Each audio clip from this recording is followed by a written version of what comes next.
Então, a gramaticoteca, ela busca uma renovação conceitual. Gramática é um sistema simples, organizado.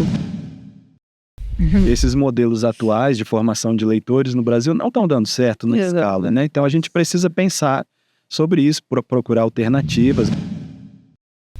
Eu acho que a gente tem que romper esse paradigma que só faz pesquisa quem está na universidade.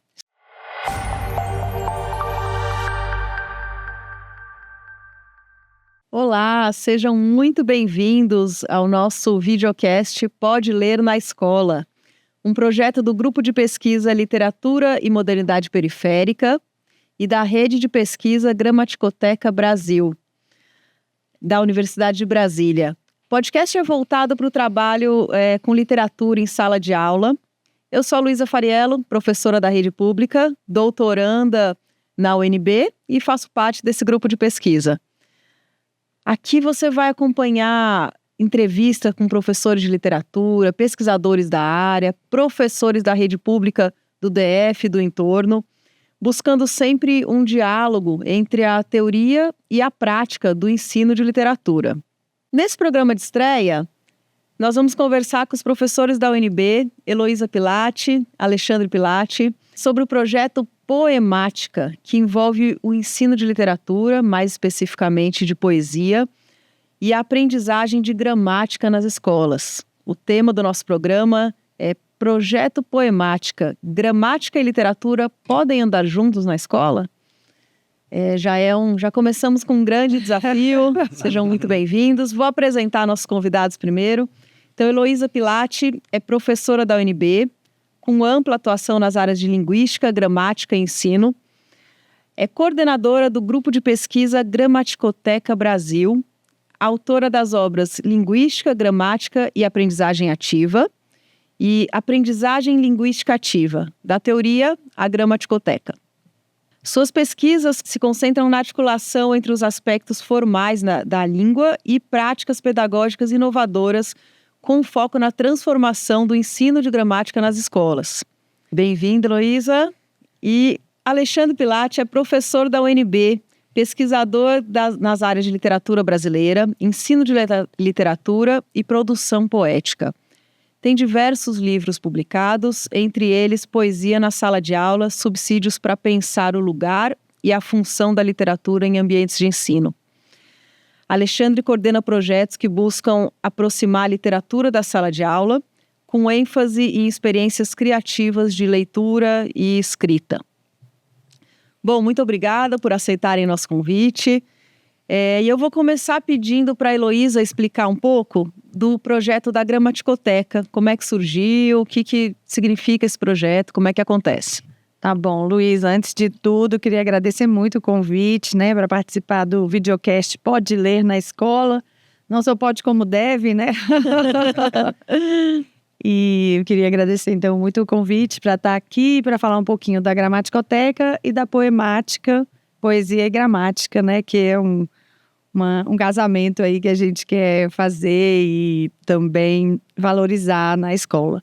Mas falando um pouquinho da Gramaticoteca, eu sou professora da UNB, né? Sou formada em Linguística, mestrado, doutorado. Mas antes de entrar na pós-graduação, eu era professora da Educação Básica. E eu amava gramática, mas eu não gostava das minhas aulas. Então, né, a gente sabe que o ensino de gramática, o ensino tradicional, é muito baseado na memorização, né? Quando a gente pede uma definição de gramática para os alunos, eles falam assim... um conjunto de regras aleatórias. Não faz sentido. Não faz sentido, né? E o ensino tradicional de gramática, realmente, ele é baseado nessa ideia que parece aleatória, da gramática ser aleatória, e na memorização de regras, distante da leitura e da escrita, o que dizer da poesia, né? Então, parecem ser mundos completamente distintos. E indo para a UNB, na pós-graduação, eu fui estudar linguística mais a fundo, uma área que se chama teoria gerativa, que busca entender como a gramática funciona na mente dos seres humanos. Sim. E eu aprendi nesses anos de mestrado e doutorado que a tradição, né, da gramática vem de 2000 anos antes de Cristo, mas que a ciência linguística evoluiu mais, né? Nesses 2025 anos, né? As gramáticas são de antes de Cristo, então, até, né? E o que a ciência contemporânea mostra pra gente é que, na verdade, a gramática que funciona na nossa mente é uma estrutura muito simples, né? É um sistema muito organizado, nada aleatório, e que você pode explicitar esse sistema, organizar. E aí aquele ensino que parece aleatório, que parece um conjunto de regras, com a memorização infinita, que não tem como, né, a gente memorizar, pode ser muito mais simples. E é por isso que as crianças aprendem, porque elas captam a simplicidade desse sistema. E outra coisa importante dessa teoria é que é algo inato, né? Essa habilidade de aprender língua, de adquirir língua, é algo inato. Então, por isso que é simples e por isso que as crianças captam. Ou seja, a gente não precisa ser estrangeiro na própria língua, né? Exato. Que é a sensação que se passa em sala de aula, né? Por Vou causa apresentar da o português. tradição, exatamente. Então, a gramaticoteca, ela busca uma renovação conceitual. Gramática é um sistema simples, organizado, né? Tem um amigo nosso, Marcos Maia, que ele fala assim, a gramaticoteca é simplex, porque tem uma profundidade, mas tem uma simplicidade muito grande. Por isso que as crianças aprendem, né? Falam comi, bebi, fazi. Ela pegou a regularidade do sistema, né? Uma criança que fala fazia, ela está acertando, né? Ela sabe que é primeira pessoa, né? Eu fazia, primeira pessoa, pretérito perfeito. O que é radical? O que é? Então, é uma coisa que pode ser mais simples, mais intuitiva e que sim, o ensino de gramática, que é a matéria-prima da leitura e da escrita, né, pode dar as mãos. Então, a gente, na gramaticoteca, busca uma renovação conceitual no que é gramática e como ela pode ser ensinada, e uma renovação metodológica, né? Porque, apesar desse sistema ser simples, ele é um sistema abstrato. E aí a gente fala que o contrário a gente demorou muitos anos para aprender, talvez 2025, não, ou 2017, para aprender que o contrário de abstrato é concreto. Então, a gramaticoteca junta essas coisas. Material concreto, né? Que eu falar desse sistema, por exemplo, sujeito, verbo, objeto, ainda é abstrato para os alunos. Mas quando você mostra um material concreto, esse aqui é o sistema do português. Então, tudo que era memorização, regras e uma aparência de aleatoriedade Faz um sentido no... organizado, explícito e concreto, que o aluno pode manipular. Sim. Então, de forma bem resumida, a gramaticoteca é isso. É esse projeto que busca renovar conceitualmente e metodologicamente o ensino de línguas e vira lúdico, né? Um laboratório, né? Aí, quando a gente mistura as cores, o material, dá para fazer uma série de padrões, identificar padrões, jogar com ordem, com significado, muda o verbo, mas tudo na palma da mão do estudante. E fica muito mais agradável, né? Assim, para todas as idades, né? Para fazer, pensar a gramática pegando nela é uma outra experiência. Dá significado, contextualiza e mostra que, na verdade, é bem mais simples do que a tradição tem apontado pra gente. Exato. Eu acho que é um respeito também com o falante, né? Assim, não é que você não sabe nada, você sabe. Não. Só... Esse é um ponto, assim, essencial que a gente pode discutir, que é um dos maiores objetivos da gramaticoteca, é reverter essa baixa autoestima linguística. Né? Porque enquanto você tem 200 regras, você tem a certeza que ou você não sabe ou que você nunca vai entender. Sim. Quando você mostra que é um sistema simples, até manipulável, né? Que é só você entender o que está em jogo ali e tudo fica na palma da sua mão. A pessoa se apropria, né? Tem condições de se apropriar e de reverter essa baixa autoestima. Eu acho que assim, a maior missão da gramaticoteca e todo o nosso trabalho é falar para os estudantes e todos os brasileiros, assim, não tem ninguém neste mundo que saiba mais português brasileiro do que nós. Então, a língua é nossa e olha como é simples, né? Simplex, no caso. Perfeito. E aí, pegando o gancho aqui dos projetos inovadores, queria que o Alexandre me contasse um pouco o que é o Poemática, né? E como que surgiu essa ideia? Acho que veio depois da gramaticoteca, não sei. Na verdade, Luísa, bom, primeiro, obrigado pelo convite, excelente estar aqui, excelente ideia esse podcast. Na verdade, assim, a gente pode entender que a poemática é talvez assim, uma expressão desse conceito, né, das ideias gerais desse projeto, de uma maneira, vamos dizer assim, aplicada ou voltada de uma maneira mais específica para os textos literários, né? Uma abordagem mais específica dos textos literários.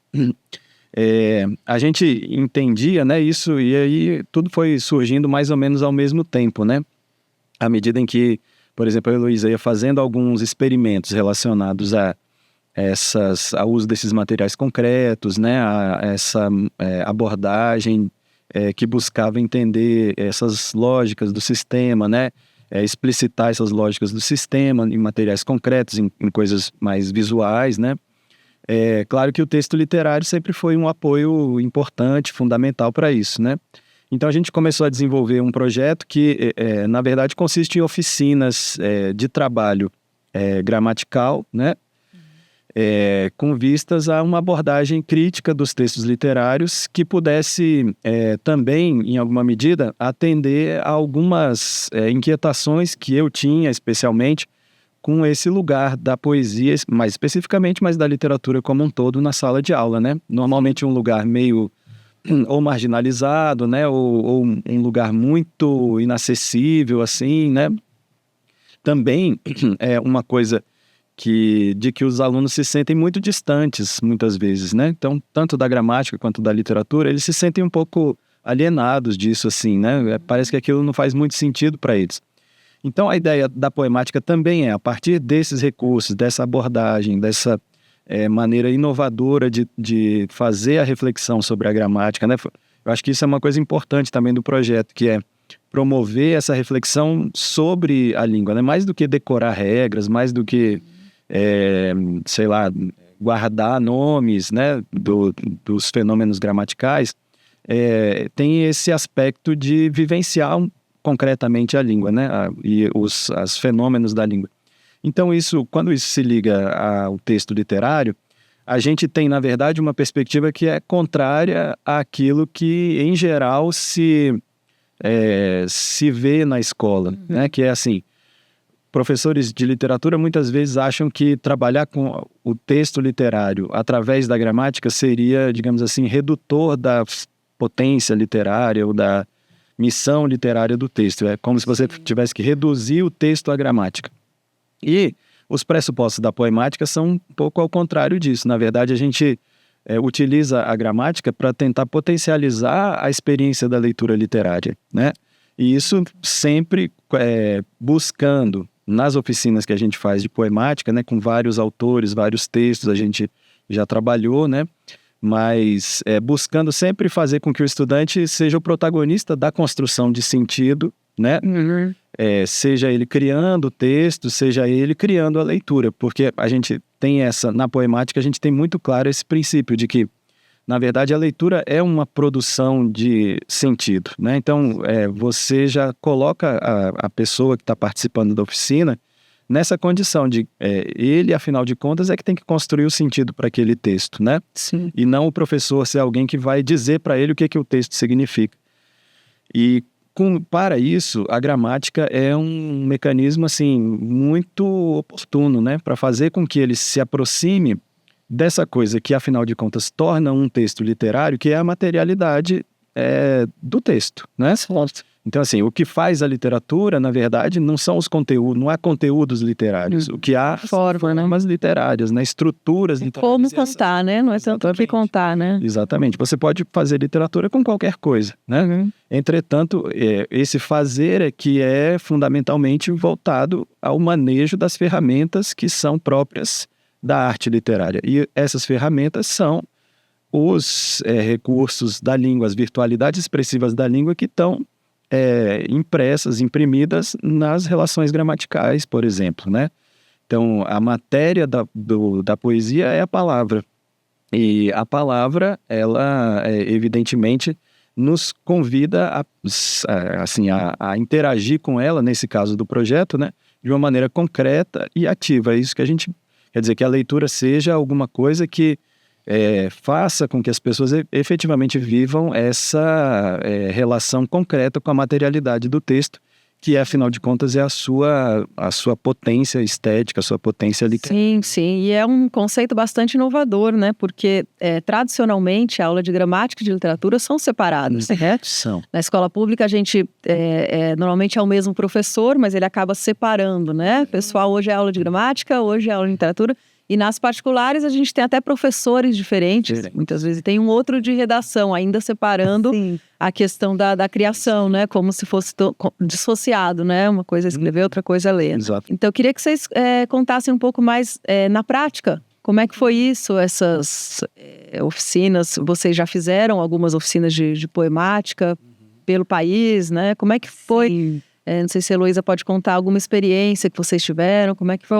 Posso.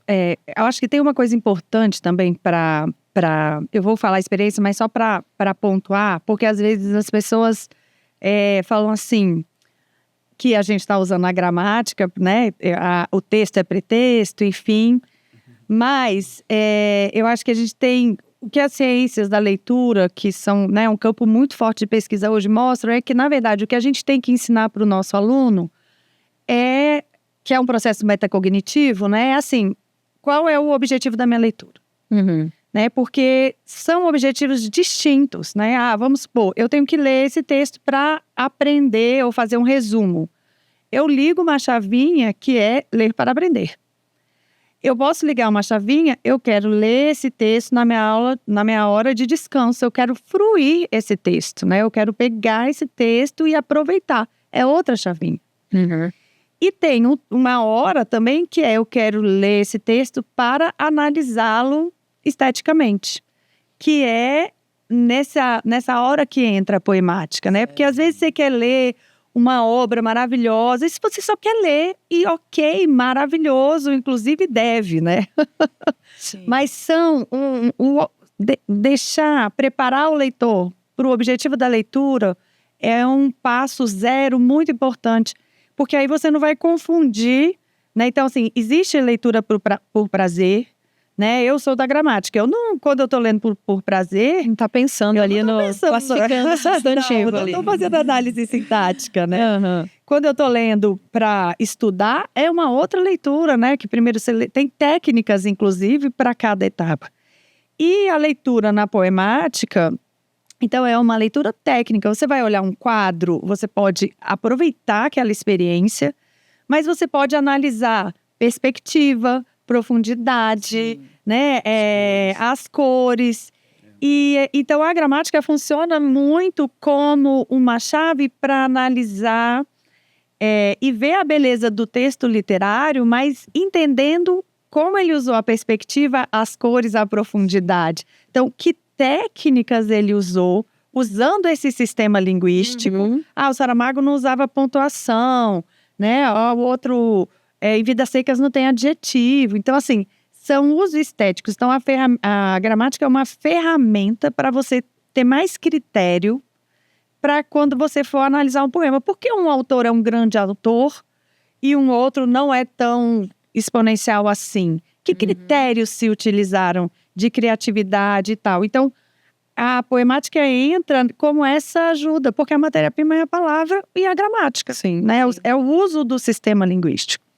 Né? Então, se é primeira pessoa, se é terceira pessoa, isso é relevante no texto literário. Claro. Então, não é texto como pretexto, é uma ferramenta técnica de aprofundamento e de um olhar criterioso para a poesia, né? E a poesia favorece demais, né? Não que um texto em prosa não seja poético, né? Sim. Mas os recursos estão mais à mostra ali, né? Estão mais evidentes porque ela se sustenta naquilo, né? Exato. Acho que é E nas nossas práticas, mas assim, tem coisas que eu aprendi com o Alexandre. Porque eu, como estudei mais gramática, eu achava, por exemplo, eu falava assim, para você ser um grande poeta, né? O Alexandre falava, não, todo mundo pode fazer poesia. Até eu achava que eu também não podia. Exato, mas isso... E aí, indo para a prática, por exemplo, a gente fez uma poemática, mais recente na escola foi na Escola dos Sonhos em Bananeiras, que é uma escola revolucionária.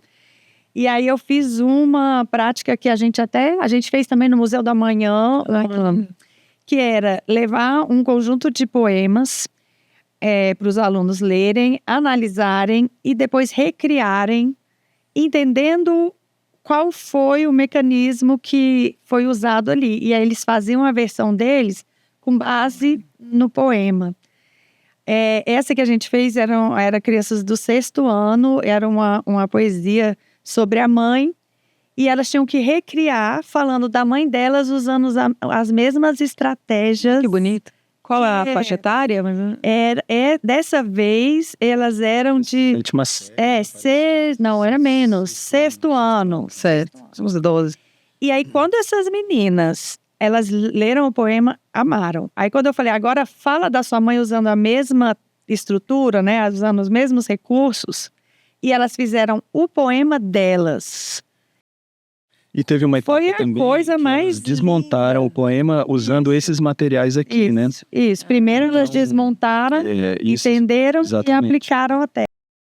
Então, e aí o poema da mãe... Aí elas liam o poema para a escola inteira, porque elas, nesse percurso, entenderam várias coisas, né? Como era usar a língua esteticamente, que efeito isso dava, e como era quando elas colocavam a parte autoral delas. E, nossa, foi sem precisar nomear necessariamente também, né? Isso é... E o empoderamento oração dela. Nada.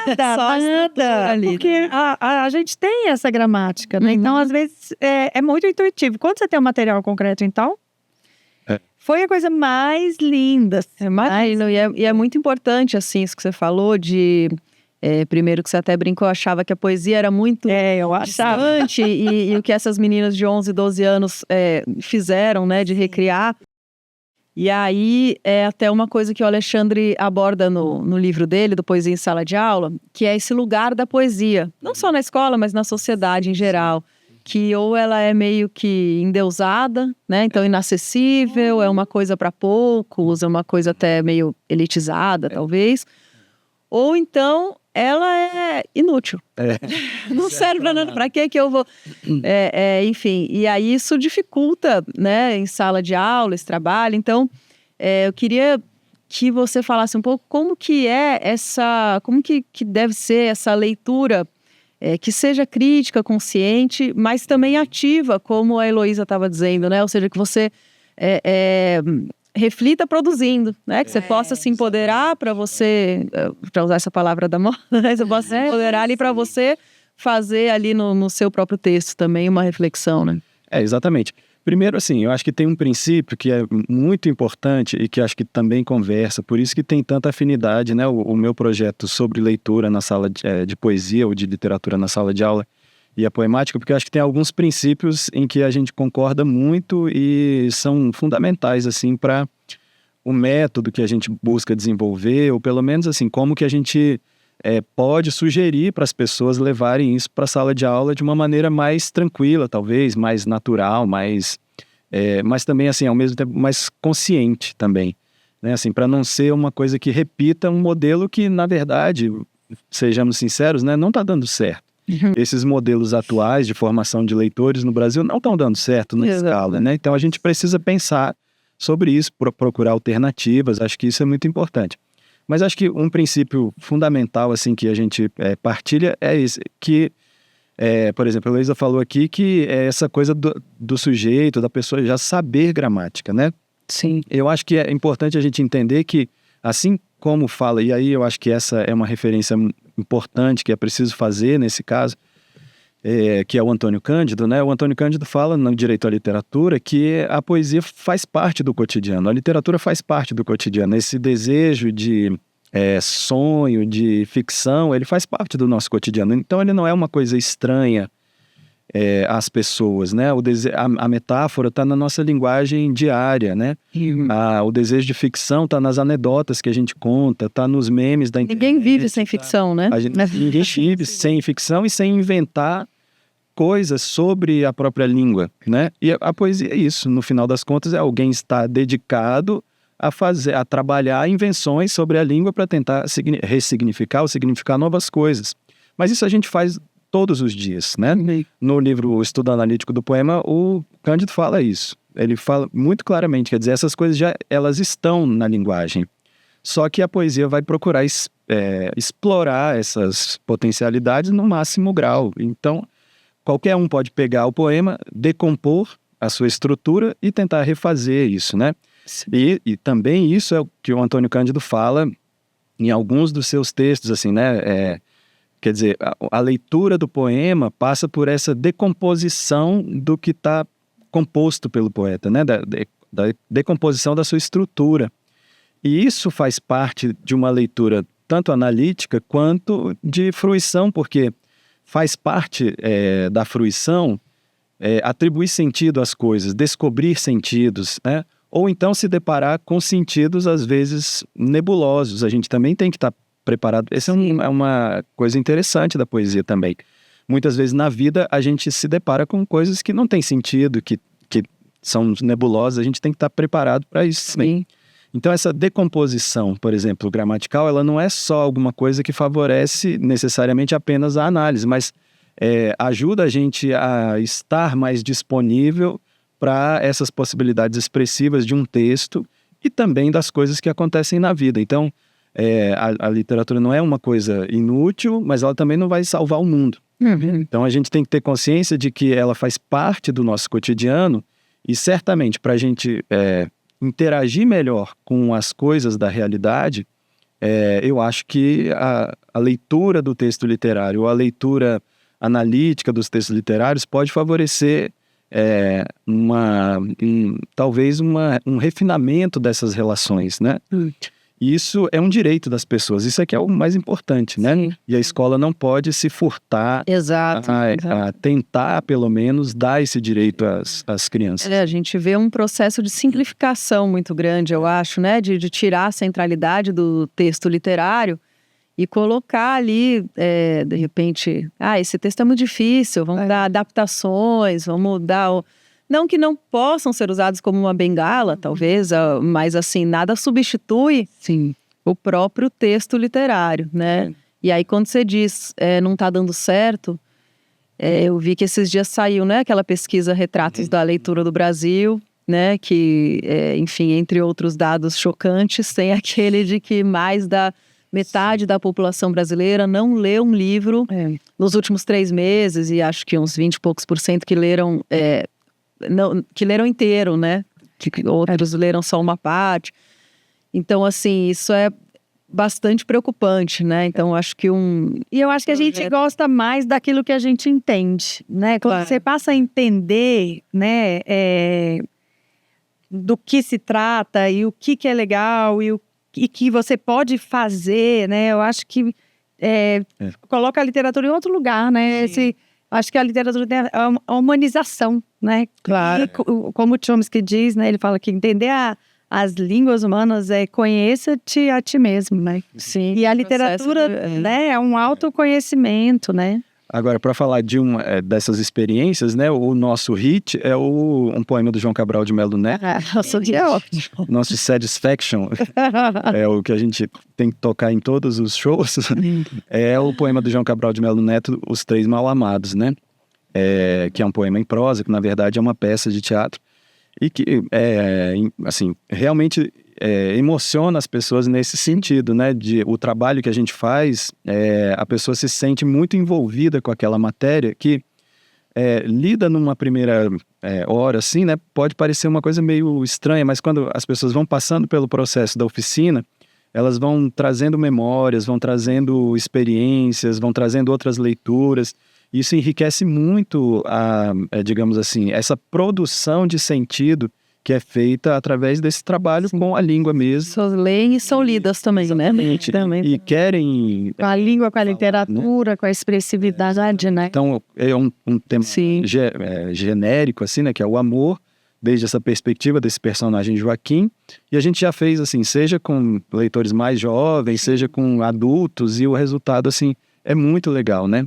E essa riqueza de conteúdos, né? Porque você tem a questão gramatical, você tem a poesia, você tem aí, nesse caso, até um diálogo com o Drummond também. Você tem, então você já está abordando sem precisar necessariamente apresentar classicamente, né? Todas essas, então você já está... Exatamente. Uma riqueza, assim, muito, né? Material, né? Bom demais, bom demais. Bom, e queria que vocês falassem um pouco da importância, que é um dos objetivos aqui do nosso videocast, de articular a universidade com a escola, né? Da gente fortalecer esse diálogo. Como é que vocês veem essa questão? Eu fui, nos últimos 5 anos, né, agora eu não estou mais, mas até o ano passado eu era diretora das licenciaturas da UNB. Então foram 5 anos entendendo esse diálogo. E a UNB tem muitos cursos de licenciatura, né, 41 habilitações, 25% dos alunos da UNB são das licenciaturas, então 1/4. E a gente fez, junto com a secretária de Educação, principalmente a secretária Elvia, uma aproximação bastante, e um diálogo bastante rico. É fundamental, assim, para qualquer curso de licenciatura, a prática, né? Na medicina, você não vê um médico se formar se ele não fizer uma residência dentro de um hospital, né? Sim. Então, a dimensão da prática, né, e da reflexão na prática, mas alimenta muito tanto a formação docente, né, a formação inicial, quanto a formação continuada que acaba acontecendo. Então, por exemplo, os meninos de estágio levam a gramaticoteca para a escola, o professor aprende e o professor ensina muito, né? Eu acho que a gente tem que romper esse paradigma que só faz pesquisa quem está na universidade. Sim. Né? O professor, a cada solução que ele encontra ali para os problemas da realidade, ele está fazendo um processo de investigação, de busca de resultados, né? Então, acho que a gente tem que desmistificar isso e unir, porque a gente aprende muito com os professores, né? Que estão lá no dia a dia. Ressignifica muito a pesquisa da universidade, porque você vê quais são os problemas efetivos que têm que ser solucionados, então direciona mais a pesquisa na universidade também. A formação inicial, continuada e a pesquisa, todas são muito enriquecidas quando você tem a escola e a universidade de mãos dadas de forma horizontal, né? Porque está todo mundo aprendendo juntos. Isso eu aprendi muito com os professores da UNB, geralmente tem essa postura de chegar na escola, né? Eles falam a visão colonizadora, mas assim, os professores da UNB, quando eu assumi, eles falaram, aqui não tem visão colonizadora, é a gente junto da escola. E a gente fez um movimento muito interessante, há vários produtos muito interessantes, mas eu vi que foi um processo fundamental para a formação dos alunos, para as pesquisas e para os próprios professores universitários que acabam aprendendo muito, muito, muito com a prática. Na própria gramaticoteca, só para dar um exemplo, como a gente, por exemplo, fez o Gramatique, que é o aplicativo, né? Que é o aplicativo da Gramaticoteca, tem atividades de poesia também, está disponível para baixar para iPhone e para Android. E assim, a gente lançou o aplicativo e depois a gente foi aprender com os professores como eles estavam usando. E as soluções deles são 500 vezes melhores, mais criativas e em lugares e domínios que a gente jamais havia pensado. Né? Então, o que a gente tem aprendido com os professores que estão lá no dia a dia da sala de aula, fazendo pesquisa sim, porque buscando soluções para as mais diversas, né? Então, acho que é uma relação fundamental e que tem que partir dessa perspectiva dialógica, horizontal, porque está todo mundo aprendendo, né? Mas é o único caminho se a gente quiser transformar a educação brasileira. Não, assim, junto com a pesquisa e junto com a escola, nesse diálogo, para buscar as soluções que estão lá no dia a dia, né? A universidade, às vezes, não sabe as demandas. Sim. Né? E os professores ensinam muito a gente, assim, a gente tem aprendido muito, é fundamental. Perfeito, bom que você falou que eu já ia me esquecendo de falar da Gramatiquê. E vai ter a nova versão, né, também, em breve. E está disponível, gratuito. E essa versão atual, ela está disponível, ele é gratuito, só precisa da internet para baixar. Então, os alunos... depois ele fica offline. Ele fica offline, é acessível, dá para passar os leitores, né? Então, essa pessoa não precisa de ouvir para usar. Então, os recursos sonoros você pode ativar ou não, mas eles não são fundamentais. Então, ele tem toda uma preocupação com a acessibilidade. O professor Wilson Veneziano, que é o nosso parceiro na computação, tem todo esse cuidado com a acessibilidade, ensinou muito para a gente. E agora ele vai virar um portal com uma seção de literatura, né? Que vocês até vão nos ajudar a construir. Sim. Mas a diferença da nova versão é que ele vai ser alimentável. Então, porque esse baixou, o que tem tá lá. E agora esse vai ser infinito. Então, assim, eu quero colocar Drummond, eu quero colocar João Cabral, eu quero colocar um poeta português. Ele vai ser uma versão que a gente vai poder alimentar e atualizando. E aí, para todos os professores do Brasil e alunos, principalmente, né? Pode usar em sala de aula ou como um reforço. E de fora também, porque pessoas que ensinam português fora, né? Sim, aí é uma ferramenta... Usam também a ferramenta, né? Ele vai... para incentivo à leitura ou à gramática. Que foi uma coisa que a gente descobriu com os professores. Que assim, por exemplo, Libras, né? Tem o nivelamento de Libras, não é qualquer vocabulário, não é...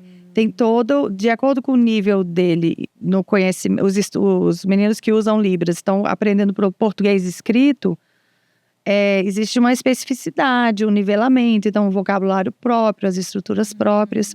Então, por sugestões dos professores, essa nova versão vai poder ser adaptada, né? Então, o professor vai poder...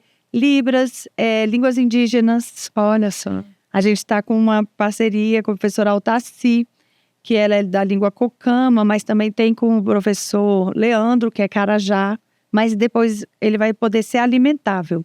Então, todas as línguas indígenas vão poder entrar. Nossa. E aí vai ser legal também, porque vai ser um material, se quiserem colocar literatura indígena, vai poder colocar na área de literatura que está com vocês aí.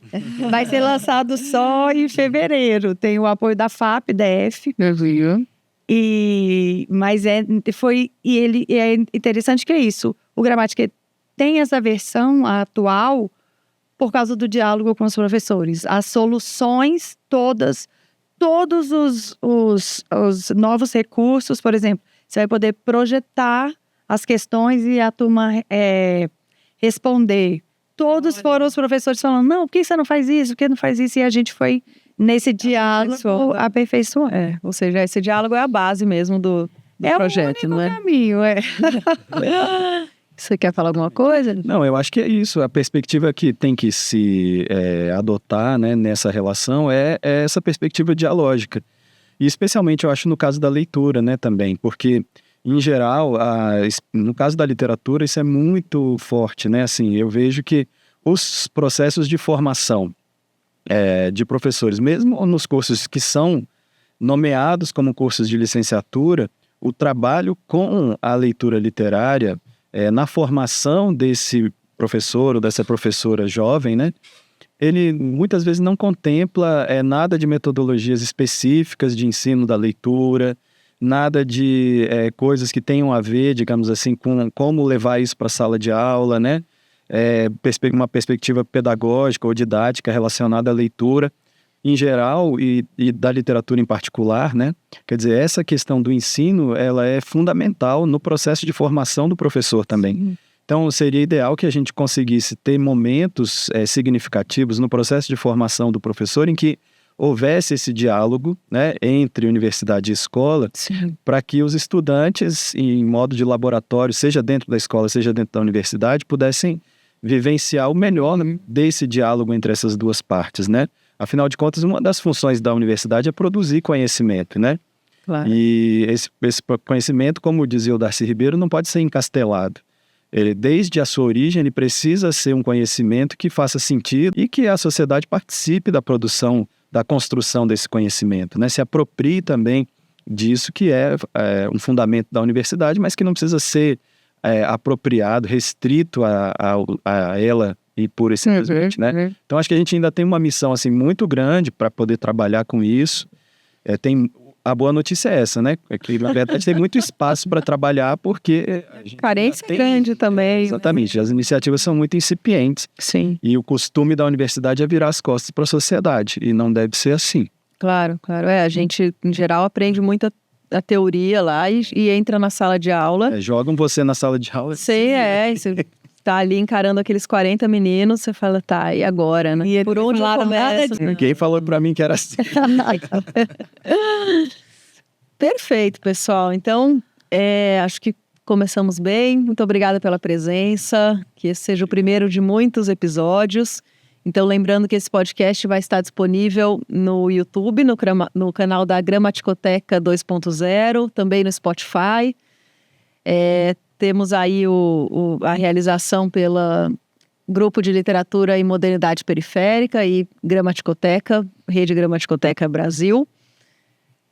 E apoio da FAP-DF e da UNB. E acho que tem que falar aquele final. Sigam e compartilhem. Faltou isso. Sigam e compartilhem. E surgiram temas novos. E a ideia é a gente fazer esse canal mesmo, universidade, escola, e fazer essa teoria ser mais prática aí para todos nós. Obrigada. Obrigada. Obrigado.